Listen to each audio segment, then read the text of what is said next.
Mummy, मैं घर का खर्चा अब पूरा नहीं कर सकता। आप जानती हो कितनी महंगाई है, और फिर मेरी पत्नी तो प्रेग्नेंट है। आपको पता है आजकल नॉर्मल डिलीवरी तो होती ही नहीं। मुझे अपनी पत्नी की डिलीवरी के लिए भी बहुत सारे पैसे इकट्ठे करने हैं। फिर बच्चा पैदा हो जाने के बाद भी 100 खर्चे निकल आते हैं। मैं आपका जितना कर सकता था कर दिया। अब मैं आपके तरफ से माफ़ी चाहता हूँ। मम्मी तो ये भाई के मुंह से शब्द सुनकर हक्का बक्का रह गई थी और बोली, मोहित तुम क्या कह रहे हो? जानते हो ना, हम माँ बेटी का इस दुनिया में तुम्हारे सिवा कोई नहीं है। तुमने हमसे हाथ खींच लिया तो हम क्या करेंगे? भाई ने कंधे उचकाते हुए बोला, मम्मी मुझे मालूम है कि आप क्या करेंगी। मैं तो खुद मजबूर हूँ, नहीं तो आप जानती है ना मुझे आपकी कितनी परवाह है। मम्मी बोली, मोहित अगर तुम्हें अपनी माँ का ख्याल नहीं है, कम से कम अपनी अनाथ बहन का ही ख्याल कर लो। तुम हमारे साथ ऐसा ना करो। मम्मी की बातें सुनकर भाभी अपने कमरे से बाहर निकल आई थी। वह कहने लगी, मोहित मैंने तो तुम्हें पहले से ही कहा था कि हम ये घर छोड़कर चले जाते हैं, क्योंकि इस घर में रहते हुए आपकी मम्मी हमें आराम से जीने नहीं देंगी। ये बहुत झूठी हैं। आपने साफ साफ अपनी मजबूरी बयान कर दी, मगर मजाल है जो उन्हें आपका एहसास हो। कैसी माँ है आपकी, मिन्नतें करने लगे हो? मोहित भाई कहने लगा, हाँ मुस्कान तुम ठीक कह रही हो। ऐसा करो अपना सामान पैक कर लो, हम आज शाम को ही घर से निकल जाएंगे। मम्मी झट से उठकर खड़ी हुई, बोली, नहीं नहीं मोहित, ऐसा मत करना। ठीक है तुम घर में खर्चा नहीं देना चाहते तो ना दो, मगर घर से ना जाओ। चलो मेरे लिए यही काफ़ी है कि मेरे घर में एक आदमी तो है जिसके साथ मेरी बेटी सुरक्षित रहेगी। कोई गंदी निगाहें ना डाल सकेगी मेरी बेटी पर। भाई कहने लगा, मम्मी देख लें, आपके पास टाइम है सोचने का। आप हमें घर में देखना चाहती भी हैं या नहीं? इतना कहकर भाई घर से बाहर निकल गया था। भाभी भी अपने कमरे में घुस गई थी। मम्मी मेरे पास आकर बैठ गई। मम्मी मुझे देखते ही फूट फूट कर रोने लगी थी। मैं ऊंची आवाज में बोली, मम्मी उन दोनों पति पत्नी को घर से निकाल कर बाहर फेंक दो। ये घर आपके नाम पर है। ये दोनों पति पत्नी यहाँ से चले जाएंगे तो हम घर किराए पर दे देंगे, हमारा खर्चा निकल आएगा। तो हमने उनका क्या करना है? मम्मी ने मेरे मुंह पर हाथ रख दिया था। कहने लगी, सिया तुम्हें मुझे मेरे सर की कसम है, तुम चुप हो जाओ। ऐसी बातें अपने मुंह से मत निकालो। मुझे गुस्सा बहुत आया हुआ था, मगर मम्मी की वजह से मैं चुप हो गई थी। मुझे बड़ी अच्छी तरह से इस बात का पता था कि मेरी भाभी हम माँ बेटी से बहुत चिढ़ा करती थी। इसका बस चले तो ये हमें भी घर से निकाल दे। पापा जब जिंदा थे तो उस टाइम भी भाभी ने घर में बहुत लड़ाई झगड़े डाल रखे थे। भाई हर बार अपनी पत्नी की साइड लेता था। तब पापा कहते कि मेरे बाद तुम लोगों का क्या होगा। मुझे तो नहीं लगता कि ये दोनों पति पत्नी तुम लोगों को ज़्यादा देर तक बर्दाश्त कर पाएंगे। पापा बड़े भविष्य जानकार आदमी थे। शायद उन्हें पहले से ही अपनी मौत का पता हो चुका था। ये भी पता चल गया था कि उनके बाद हमारे साथ क्या सलूक होगा। पापा की मृत्यु को अभी 1 साल ही हुआ था कि भाई ने हमसे अपनी आंखें फेर ली थी। उन्होंने मम्मी की इलाज के लिए पैसे देना बंद कर दिए थे। मेरी मम्मी एक शुगर पेशेंट थी और उनको थायराइड भी था। उन्हें रोज़ दवाइयाँ खानी होती थी, मगर जब भाई ने पैसे देने से हाथ खींच लिया तो मम्मी ने दवाइयाँ खाना भी छोड़ दी थी। उसकी वजह से मम्मी की तबीयत बहुत खराब रहने लगी थी। वह दिन ब दिन कमज़ोर होती जा रही थी। उनकी हालत देखकर मेरा दिल खून के आंसू रोता था, मगर मैं अपनी माँ के लिए कुछ भी ना कर सकती थी। भाई ने तो पहले ही अपनी आंखें मूंद ली थी और अब हमारे खाने पीने के खर्च से भी परहेज कर रहा था। साफ शब्दों में मैं कहूँ तो वह अपना चूल्हा चौका भी अलग करना चाहता था। अपनी विधवा माँ, अनाथ बहन जिनका कमाने वाला कोई नहीं था, भाई हमारा एक सहारा था। मम्मी बेहद परेशान थी। वह चुपचाप आंसू बहाए चली जा रही थी। मैंने उनको बार बार दिलासा देती रही, मगर मेरे हर दिलासे पर वो मुझसे यही सवाल करती थी कि हमारा क्या होगा, हमारे खाने पीने का इंतजाम कहाँ से होगा। मैं भी चुप कर जाती थी, क्योंकि मम्मी के सवालों के जवाब मेरे पास भी नहीं थे। चुप होकर माँ बेटी अपनी ही परेशानी में खोई रही। जब भाभी अपने कमरे से बाहर निकल आई और बड़े रोब से बोली, आज किचन में कोई जाएगा या नहीं? ऐसा लगता है किसी की मैयत पड़ी है यहाँ पर जिसका शोक मनाया जा रहा है। आपको पता भी है कि मैं प्रेग्नेंट हूँ, 6ठा महीना लगा हुआ है। इन दिनों में औरतों को वैसे ही भूख लगती है और तुम दोनों माँ बेटी काम चोरी करके यहाँ बैठी हुई हो। किचन में जाओ, कुछ खाने पीने के लिए बनाओ, मेरा जी घबरा रहा है। मम्मी ने भाभी की बात सुनी तो झट से उठकर बैठ गई थी। मैंने मम्मी का हाथ पकड़कर उन्हें रोकने की कोशिश की थी। मैं बोली, भाभी जब हमने कुछ खाना ही नहीं है तो पकाकर क्या करना है? हमारे पास तो ना पैसे हैं जिससे अपने लिए सब्जी भी ले आएं और ना ही गेहूं है जिससे अपने लिए रोटी बना सकें। एक भाई सहारा था, वह भी आपने छीन लिया है। अब हम किचन में जाकर क्या करेंगे? आप अपने लिए और अपने पति के लिए खाना बनाइए और खाइए, हमें तंग ना करें। भाभी बोली, सिया तुम बहुत ही बदतमीज और बेशरम हो गई हो। अगले घर जाकर तुम क्या करोगी? मुझे तो लगता है तुम बहुत जल्द डिवोर्स लेकर हमारे सर पर आ बैठोगी। मैं बोली, पता नहीं मैं ज़्यादा बदतमीज हूँ या आप इतनी बेशरम हो। आपने किस तरह एक माँ से उसका कलेजे का टुकड़ा, उसका बेटा छीन लिया है। उस टाइम से डरिए जब भगवान आपकी कोख से आपकी औलाद ना छीन ले। मेरी कैंची जैसी चलती जुबान को अचानक भाई के थप्पड़ ने रोक दिया था। मुझे नहीं मालूम था कि भाई घर पर आ चुका है। उसने जब मेरे शब्द सुने तो वह खुद पर काबू न रख पाया और आते ही उसने मेरे मुंह पर थप्पड़ जड़ दिया था। मैं तो थर-थर कांपने लगी थी क्योंकि आज तक मुझ पर किसी ने हाथ नहीं उठाया था। मैं भागती हुई कमरे में चली गई थी। मम्मी मेरे पीछे आ गई थी। मम्मी बहुत गुस्से में लग रही थी। वह कहने लगी, सिया तुम्हें शर्म आनी चाहिए। तुमने इस तरह शब्द अपने मुंह से निकाली है क्योंकि तुमने मेरे पोते को श्राप दी है। तुम्हारी कोई भी शिकवा शिकायत थी तो भाभी से कह लेती। उस नन्ही मासूम जान ने तो कुछ नहीं किया था, जो अभी इस दुनिया में आया भी नहीं है। तुम उसको बस बद्दुआएं देने लगी। मैं बहुत ज़्यादा डर गई थी। मैं भागकर मम्मी के गले लग गई और फूट फूट कर रोने लगी थी। मैं बोली, मम्मी मुझे पता नहीं चला मेरे मुंह से ये शब्द कैसे निकल गया। मेरा मतलब ये नहीं था। उस छोटे से बच्चे को बद्दुआ देना नहीं चाहती थी।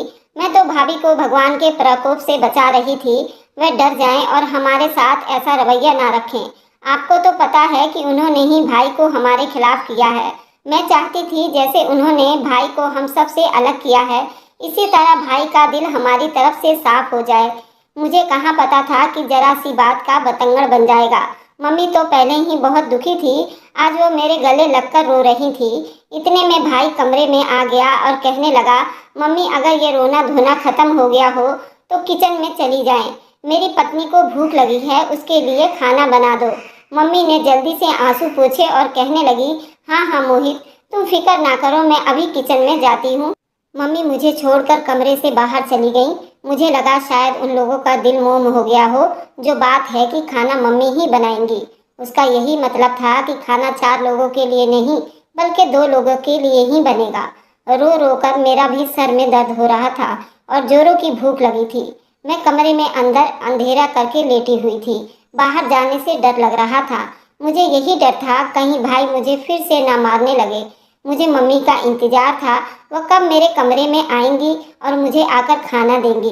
यूं ही इंतजार करते करते रात हो गई। जब मम्मी कमरे में आई तो मैं जल्दी से उठकर बैठी थी, मगर ये देखकर दंग रह गई थी। मम्मी के हाथ तो खाली थे। मैं बोली, मेरा खाना कहाँ है? मम्मी के आंखों में आंसू आ गए थे। वह कहने लगी, बेटा सारा दिन मजदूरी करती हूँ, किचन में खाना तो मुझे नहीं मिला, तुम्हें कहाँ से मिल जाएगा? इतना काम तो अगर मैं किसी गैर के किचन में जाकर करती तब भी वह 2 रोटी सब्जी का कटोरी जरूर देता, मगर अपने लोग हैं, तुम जानती हो ना, अपनों के सब जमीर मर जाते हैं। मैं उठकर मम्मी के पास आ गई थी। मैं बोली, मम्मी आपको भूख लगी है ना? मम्मी ने सर हिला दिया था। ये देखकर मेरा कलेजा ही कट कर रह गया था। मैं बोली, आप फिक्र ना करें, मैं अभी इंतजाम करती हूँ। मैं इतना कहकर कमरे से बाहर जाने लगी तो मम्मी ने मेरा हाथ थाम लिया और मुझे बाहर जाने से रोक दिया। मैं बोली, क्या बात है मम्मी? उन्होंने अपने दोनों हाथ मेरे सामने जोड़ दिए थे। वह कहने लगी, मेरे लिए कोई फसाद खड़ा मत कर देना। मैं नहीं चाहती कि तुम्हारा भाई इस घर से जाए। तुम्हें मालूम है ना, जब तक एक आदमी किसी घर में होता है वहाँ की औरतें महफूज रहती हैं। अगर घर में आदमी ना हो तो वह दूसरे मर्दों का रास्ता भी मिल जाता है और फिर लोग बातें भी बहुत बनाते हैं ना। इसलिए मेरी बेटी, कोई ऐसी वैसी हरकत ना कर देना जिससे तुम्हारा भाई नाराज होकर इस घर को छोड़कर चला जाए। मम्मी आप फिक्र ना करो, मैं ऐसा कुछ भी नहीं करूँगी। मैं आपको ज़्यादा दुख नहीं दूंगी, आप मुझ पर भरोसा रखो। मैं इतना कहकर कमरे से बाहर चली गई थी। कृपा थी कि आंगन खाली पड़ा था। मैंने सर पर दुपट्टा ओढ़कर घर से बाहर निकल गई थी। मैंने पड़ोस का दरवाज़ा खटखटाया। पूनम आंटी मेरी मम्मी की बहुत अच्छी सहेली थी। मुझे उम्मीद थी कि वे मेरी मदद ज़रूर करेंगी। उन्होंने जब दरवाज़ा खोला तो मुझे देखकर हैरान रह गई थी। कहने लगी, क्या बात है बेटी, सब ठीक तो है ना? तुम इस टाइम हमारे घर कैसे आई हो? मैं बोली, आंटी मम्मी को बहुत भूख लगी है और घर में कुछ खाने के लिए नहीं है। आपके पास थोड़ा खाना है तो मुझे भी दे दो। आंटी की आंखों में आंसू आ गए थे। वह कहने लगी, आपके घर में खाने के लिए कुछ क्यों नहीं है? पहले तो कभी ऐसा नहीं हुआ था। मैंने कहा, भाई ने मेरी और मम्मी का खर्चा उठाने के लिए मना कर दिया है। आज सारा दिन किचन में काम करती रही, सबके बावजूद हमारे पास खाने के लिए कुछ भी नहीं है। आंटी ने जल्दी से मुझे ताज़ा रोटियां बनाकर दी और सब्जी भी दे दिया। मैं उनके कृपया करके घर वापस आ गई थी। मम्मी को खाना दिया तो वह भी बहुत खुश हो गई थी। फिर कहने लगी, आंटी बेटी तुमने बिना वजह हाथ क्यों फैला दिया? मेरा दिल नाराज है, तुम्हें मांगना पड़ा। मैंने तो कभी तुम लोगों को इतना मजबूर नहीं देखा। तुम इसे बेइज्जती ना समझो, दूसरों से मदद लेने में कोई हर्ज नहीं है। मेरी मम्मी कहने लगी, सिया मुझे तुम्हारी जुबान से बहुत डर लगता है। तुम जरूर मेरे लिए कोई ना कोई तमाशा खड़ा करवाओगी। देखो मैं तुम्हारे सामने हाथ जोड़ती हूँ। मैं बोली, मम्मी जब अपनों से ही बेइज्जती हो जाए तो दूसरों से मदद लेने में कोई हर्ज नहीं है। मम्मी कहने लगी, सिया मुझे तुम्हारी जुबान से बहुत डर लगता है। तुम जरूर मेरे लिए कोई ना कोई तमाशा खड़ा करवाओगी। देखो मैं तुम्हारे सामने हाथ जोड़ती हूँ। जब तुम्हारे भाई ने मुझ पर जुल्म कर ही दिया है तो अब तुम भी इस नक्शे कदम पर मत चलो। तुम्हारी ये बातें मुझे तकलीफ में डाल देती है। क्या तुम्हें अच्छा लगेगा कि ये बातें सुन सुनकर मेरा ब्लड प्रेशर हाई हो जाए? मैं चुप कर गई थी। अगली सुबह आंटी हमारे घर पर आ गई थी। उन्होंने मम्मी के हाथ पर 5,000 रुपये रख दिया था। मम्मी ने वह पैसे लेने से मना कर दिया तो आंटी ने अब मम्मी को अपने सर की कसम दे दी थी। वह कहने लगी, अगर तुमने मुझे कभी अपनी बहन समझा है तो मुझसे मदद ले लो, नहीं तो मैं कहीं समझूंगी कि हमारा रिश्ता खोखला था। मम्मी वो पैसे लेना नहीं चाहती थी मगर फिर उन्होंने पकड़ लिए थे। मम्मी ने आंटी से वादा किया था कि वह बहुत जल्दी उनके पैसे लौटा देंगी, उन्हें वापस लौटा देंगी। आंटी ने हाँ में सिर हिला दिया था। वह कहने लगी, मुझे उन पैसों की ज़रूरत नहीं है, मेरी तरफ से तुम्हारे लिए तोहफा है, तुम इस पैसे को कबूल कर लो। मम्मी चुप हो गई थी। आंटी के जाने के बाद मम्मी बाजार से आटा और कुछ सब्जियां वगैरह लेकर आई थी। मम्मी ने अपना खाना बना लिया था। अब भाभी भूखी कमरे में पड़ी इंतजार में थी, कब खाना बनेगा और ट्रे में रखकर मेरे सामने लाया जाएगा। मैंने आज मम्मी से कह दिया था कि दुनिया इधर से उधर हो जाए, आप भाभी को खाना हरगिज बनाकर नहीं दोगी। मम्मी कहने लगी, सिया मैं मजबूर हूँ, तुम क्यों ऐसी बातें करती हो? मैंने भी मम्मी को अपने सर की कसम दे दी थी। मैंने कहा, अगर आप मजबूर हो तो मैं भी मजबूर हूँ। मैं आपको यूँ किसी की नौकरी करते हुए नहीं देख सकती। मेरा बाप बहुत अच्छा आदमी था, आप उसकी पत्नी हैं। आप अपने आप को इस तरह ना हारने दें, नहीं तो लोग आपको कुचल कर चले जाएंगे। मम्मी चुप हो गई थी। उन्हें मुझ पर गुस्सा आ गया होगा मगर क्योंकि मैंने उनको अपनी कसम दे दी थी इसलिए वह चुप करके कमरे में बैठी रही थी। मैंने उठकर कमरे की कुंडी लगा दी थी। हम दोनों माँ बेटी ने पेट भर खाना खा लिया और आराम से लेट गई थी। अभी आधा घंटा बीता था कि किचन से बर्तनों की खटकने की आवाज़ें आने लगी थी। फिर भाभी ने आकर हमारे दरवाजे को पीटना शुरू कर दिया था। वह कहने लगी, जल्दी करो, दरवाज़ा खोलो। तुम दोनों माँ बेटी सुबह से किचन में क्या कर रही थी? अब जो मैं खाना देखने गई हूँ तो वहाँ कुछ भी नहीं पड़ा हुआ। मुझे अपने कमरे की तलाशी लेने दो। मैं कहने लगी कि मेरी दोस्त ने मुझे पैसे दिए थे, उससे मैं अपने लिए सब्जी वगैरह लाई थी, वही हमने बनाकर खा लिए हैं। तुम भी अपने पति के लाई हुई कमाई से खा लो। भाभी कहने लगी, आप लोगों का पता है ना मेरी हालत ऐसी है, मैं इस हाल में काम ना करूँगी। फिर मुझसे किस चीज़ की जिद लगाई है? मैं भी बोली, अगर आपकी हालत ऐसी है और काम नहीं कर सकती तो आपको नहीं लगता क्या आपको इस हालत में भगवान से डर जाना चाहिए? मम्मी ने मुझे चुप रहने का इशारा किया तो मैं चुपचाप जाकर लेट गई थी। भाभी ने जल्दी से भाई को फ़ोन करके बुला लिया था। अब भाई भी हमारा दरवाज़ा पीट रहा था। कहने लगा, मम्मी जल्दी से कमरे से बाहर आ जाओ। मम्मी मेरी तरफ देख रही थी। मैंने ना में सिर हिला दिया, आप दरवाज़ा मत खोलिएगा। मगर भाई ने इस तरह शोर मचा डाला, मम्मी को मजबूरन दरवाज़ा खोलना पड़ गया था। मम्मी ने जैसे ही दरवाज़ा खोला, भाई गुस्से से कमरे में आया और मेरे मुंह पर थप्पड़ मारता रहा। कहने लगा, मुझे पता है कि मेरी माँ तो ऐसी औरत नहीं है, वह अपनी बहू के साथ जिद करें। तुमने ही मेरी माँ को बहकाया है। मैं तुम्हें समझा रहा हूँ, इस घर में फसाद मत करो, नहीं तो किसी भी राह चलते आदमी के साथ तुम्हारी शादी करके इस घर से निकाल दूंगा। आज भाई ने थप्पड़ मारा तो मैं अपने हवास खो बैठी थी। मैं गुस्से से बोली, आपको शर्म आनी चाहिए। अपनी पत्नी के नीचे लगे हुए हो, आपको तो अपनी जिम्मेदारी का एहसास ही नहीं रहा। क्या कोई इतना अंधा भी हो सकता है कि बाप के मरने के बाद माँ के मुंह से रोटी का निवाला भी छीन ले? इससे तो अच्छा था आप ये घर छोड़कर चले जाते, मगर आप में तो इतनी शर्म ही नहीं है। आप तो बेशरम हैं। मेरी ये बात सुनकर भाई ने एक बार फिर मुझे थप्पड़ मारा था, जबकि मम्मी चुपचाप खड़ी थी, तमाशा देख रही थी। मैं गुस्से से बोली, मम्मी आप मेरे हक में क्यों नहीं बोलती? लगता है आप भी अपने बेटे के साथ मिली हुई हैं। मुझे इस घर में नहीं रहना। इतना कहकर मैं अपना छोटा सा बैग निकाला और घर से बाहर निकल आई थी। मैं रोती जा रही थी और सड़क पर चलती जा रही थी। मेरे पीछे ही मुझे किसी के कदमों की चाप सुनाई दी थी। मैंने पीछे मुड़कर देखा तो मम्मी आ रही थी, वह भी रो रही थी। कहने लगी, देखा वही हो गया ना जिसका मुझे डर था। अब हम दोनों बेघर हो गए हैं, हम कहाँ जाएंगे? मैंने कहा, आपको मेरे पीछे आने की क्या जरूरत थी? घर जो आप छोड़कर आई हैं वह आपके पति का था। वे मरने से पहले आपके नाम पर लगा कर गए थे। उनको घर से निकाल देते और आप अपने घर में जाकर बैठे। मैं जहाँ मर्जी जाऊँ चली जाऊँ। मम्मी कहने लगी, मैं अपनी जवान बेटी को यूँ अकेला नहीं छोड़ सकती। मुझे बताओ तुम कहाँ जाने का इरादा रखती हो? मैंने जवाब नहीं दिया तो मम्मी रोने लगी। कहने लगी, भगवान इस जिंदगी से तो अच्छा है कि तू मुझे मौत दे दे। मम्मी की बात सुनकर मेरा दिल दुख गया था, इसलिए मैंने जल्दी से मम्मी का हाथ पकड़ लिया और बोली, ऐसी बातें ना करो, आपको भगवान का वास्ता है। मेरी मम्मी कहने लगी, अच्छा मुझे बताओ कहाँ जाने का इरादा है? मैं बोली, मैं मौसी के घर जा रही हूँ। मेरी बात सुनकर मम्मी के शब्दों में मुस्कुराहट उभर आई थी। कहने लगी, मैं इतने गमों में उलझी थी, अपनी बहन का ख्याल नहीं आया। चलो कृपा है कि तुम उस घर जा रही हो। एक अच्छी औरत है, हमें अपने घर में जगह दे देगी। अब हम दोनों माँ बेटी मौसी के घर पर रहेंगे। मेरी मौसी दूसरे शहर में रहती थी, वह बहुत ही अच्छी थी। हम उनके घर जाकर अपने सारे समस्या बता देंगे। मौसी ने हमें खुले दिल से अपने घर में जगह दे दी थी।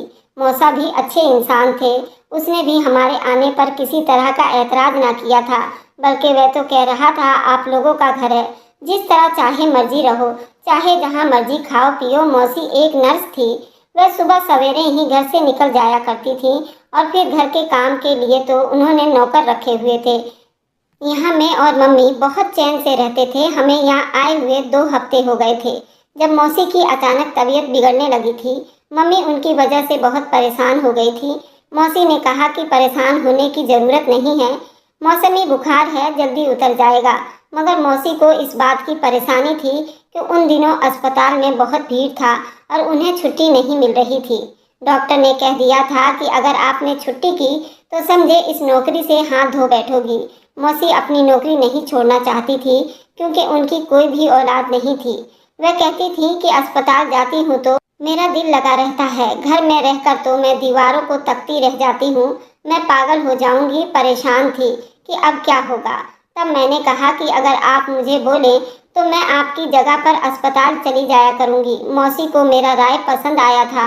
वह कहने लगी, ठीक है, मैं डॉक्टर से बात करूंगी, अगर वह कह देगी तो तुम चली जाया करना। उन्होंने डॉक्टर से पूछा तो उसने हाँ कह दिया था, क्योंकि मौसी की तबीयत सच में खराब थी। वह अस्पताल जाने के कंडीशन में नहीं थी, जबकि अस्पताल में भी किसी की ज़रूरत ही हो। मैं अस्पताल जाने लगी तब मुझे मौसी ने एक बात कह दी थी। वह कहने लगी, सिया मेरी एक बात याद रखना, दुनिया इधर की उधर हो जाए, तुम किसी डॉक्टर से पैसे मत लेना, ना ही किसी से बात करने की कोशिश करना। मैंने मौसी की बात को पल्लू से बांध कर रख लिया था। अस्पताल जाने लगी थी। मैं अपने काम से काम रखती थी। एक सीनियर नर्स थी जो मुझे काम बताया करती थी। मुझ पर ज़्यादा काम का लोड भी नहीं था क्योंकि मुझे उस काम का एक्सपीरियंस नहीं था। बस मुझे मरीजों का ख्याल रखनी थी और जैसे ही किसी मरीज की हालत बिगड़ने लग जाती मैं वहाँ पर डॉक्टर या किसी दूसरी नर्स को बुला लाती थी। ऐसे ही बड़े दिन बीत गए थे। मैंने किसी से कोई भी बात नहीं की थी। एक दिन एक कम उम्र और खूबसूरत सी नर्स मेरे पास आकर बैठ गई। कहने लगी, तुम बड़ी उदास रहती हो, ऐसा लगता है कि तुम किसी वजह से परेशान हो। मैंने उससे सारी बात बता दी थी। न जाने आज मेरा दिल कैसे दुखा हुआ था। मैं खुद पर काबू ना कर पाई और अपने सारे आप बीती उसके सामने खोल कर रख दिए थे और उदास हो गई थी। कहने लगी, तुम भी अपने लिए छोटी मोटी नौकरी ढूंढ लो। जो लड़कियां अपने पैरों पर खड़ी होती हैं वह बहुत मजबूत हो जाती हैं। बल्कि ऐसा करो, जब तक तुम्हारी मौसी अस्पताल में नहीं आ जाती, तो जब तक तुम थोड़ा बहुत अपना काम कर लो। मैं बोली, ये कैसे मुमकिन है? वह बोली, तुम लेबर रूम की सफाई कर लिया करो, मैं तुम्हें सफाई के पैसे दे दूंगी। वहाँ की नर्स छुट्टियों पर हैं। मैंने उस नर्स के ऑफर कबूल कर ली, मगर मैंने मौसी की ये बात छुपा ली थी। अब मैं रोज लेबर रूम की सफाई करती, नर्स के हिदायत के मुताबिक वहाँ रखी कचरे की थैलियाँ बाहर फेंक देती। बदले में वो मुझे 1000 रुपये दे देती थी। एक ही हफ्ते में मैंने 18,000 रुपये जमा करने के काबिल हो चुकी थी। मैंने बहुत खुश थी। इतनी जरा सी काम के बदले मुझे इतने पैसे मिल रहे थे। मगर मैं ये सोचने पर मजबूर थी, आखिर उन थैलियों में ऐसा क्या होता है। वह नर्स मुझे सबसे छुपकर काम करने को कहती थी। रोज बरोज मेरा बहुत काम बढ़ता ही जा रहा था। एक दिन मैंने देखा, एक बड़ी सी गाड़ी उन कचरे की थैलियों को उठा रहा है। वो बड़ी खूबसूरत सी गाड़ी थी। वह कचरा उठाने वाली तो बिल्कुल भी नहीं थी। अब मुझे लगा कि बात इतनी सीधी नहीं है जितनी मुझे लग रही है। जरूर इसमें कोई राज छुपा हुआ है। मुझे शक में मजबूर होकर इस बार थैली खोलकर देखी, पर जान निकल गई, क्योंकि उसके अंदर तो अस्पताल की बहुत महंगी महंगी दवाइयाँ और टीके थे। ये एक सरकारी अस्पताल था। यहाँ पर गरीब लोग मुफ्त में इलाज करवाया करते थे। मगर कुछ दिनों से अस्पताल में ये खबर आ रही थी कि यहाँ के दवाइयाँ और टीके वगैरह कम पड़ने लगे हैं। सीनियर डॉक्टर का तो यही ख्याल था कि शायद मरीज बहुत ज़्यादा आने लगे हैं, जिसकी वजह से सारी दवाइयाँ ख़त्म हो रही हैं।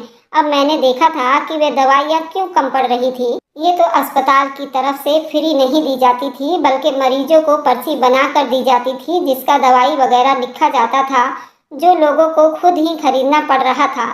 अब मैं सारा खेल समझ गई थी। नर्स मुझसे गैर कानूनी काम करवा रही थी। ये दवाई और इंजेक्शन बाहर भिजवाती थी, जो एक गाड़ी आकर लेकर जाती थी। यकीनन ये दवाइयाँ किसी दूसरी जगह पर बेच दी जाती थी।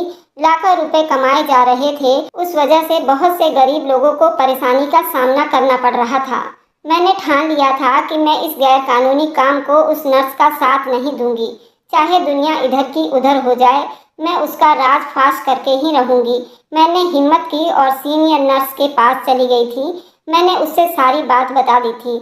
वह मेरी बात सुनकर हैरान रह गई थी। उसने पहले तो ये बात किसी को बताने से मना कर दिया था।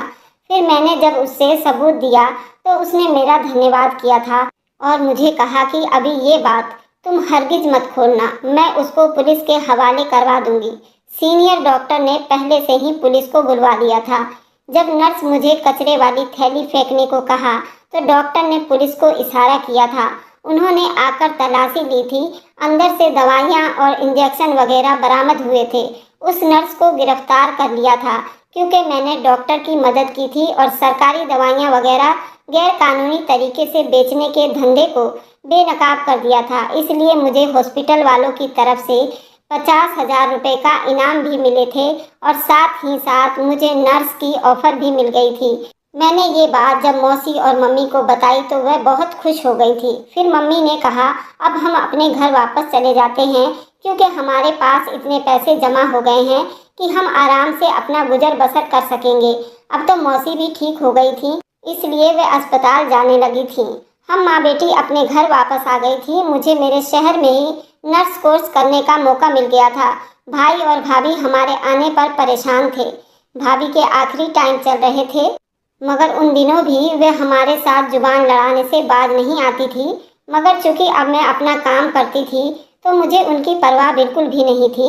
मम्मी ने भी भाई को साफ साफ कह दिया था कि मोहित, अगर तुम ये घर छोड़कर जाना चाहते हो तो मेरी तरफ से चले जाओ, अब मुझे तुम्हारी ज़रूरत नहीं है।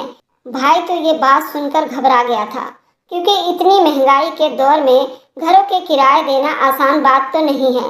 इसलिए वह मासूम बन गए थे और मम्मी से माफ़ियाँ मांगने लगे थे। मुझे समझ आ गई थी कि उन्होंने पहले घर छोड़ने का नाटक सिर्फ इसलिए रचा था कि उन्हें हमारा खर्चा न बर्दाश्त करना पड़े, जबकि उनका तो घर छोड़ने का कोई इरादा नहीं था।